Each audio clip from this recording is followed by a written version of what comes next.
Hi, I'm Melissa Peachy and I'm a CND Education Ambassador. I'm making this video to help those of you thinking of making the switch from another company's acrylic to CND's liquid and powder system.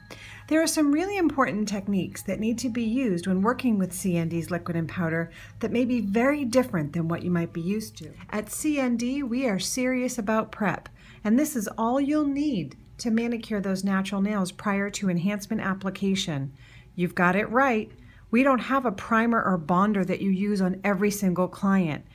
Yep, that means you're going to be applying liquid and powder to a nice, clean, chalky, dry nail. This is especially true with Retention Plus sculpting liquid. This gives you lockdown adhesion for your lift-prone clients. The only time you may need to use nail prime to improve adhesion is with CND Radical Solar Nail Liquid. This is designed for those that are prone to cracking and breaking.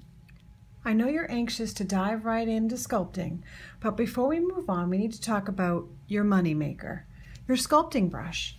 You can't make tons of money and beautiful nails without a great sculpting brush, and this one is my fave, a CND round number 10.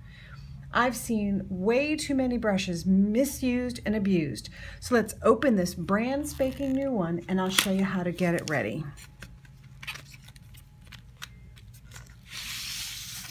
First, take off the plastic cover and throw it out. Second, you'll notice it's quite stiff. It has packing starch to protect the Kolinsky hairs during shipping. So, press it along a table towel and grab yourself a disinfected nail brush and brush the hairs to remove the starch. You might even notice some of the starch blowing in the air. Dispense a very small amount of Retention Plus sculpting liquid into a dampened dish.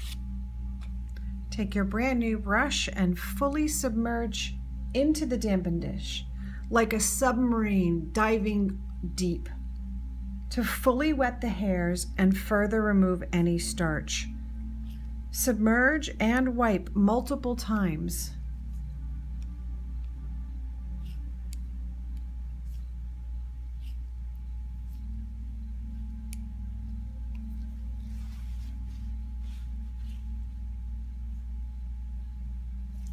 And then discard the liquid as it's now contaminated.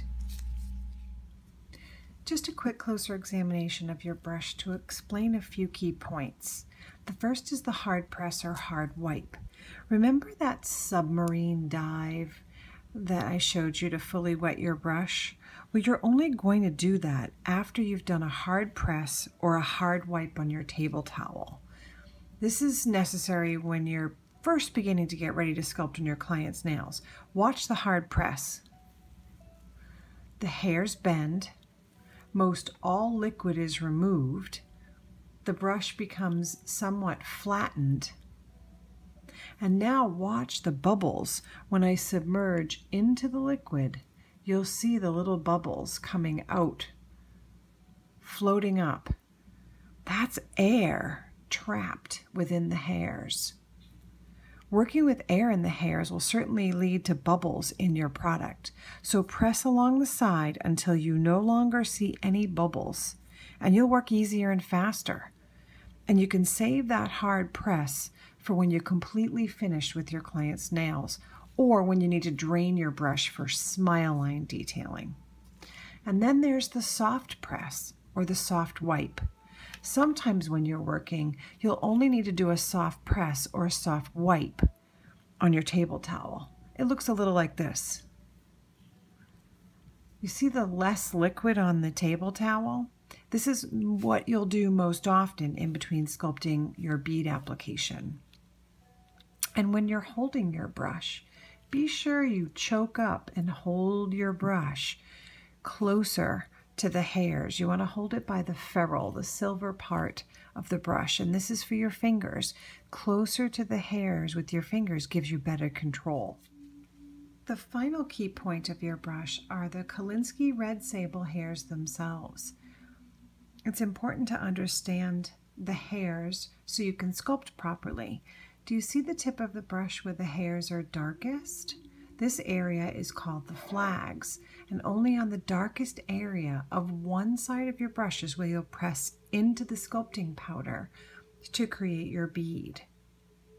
And after a hard press on your table towel, your brush will resume its original position, coming to a point, and the point, which is the tip of the flags after the hard press, is great for smile line detailing and 3D sculpting.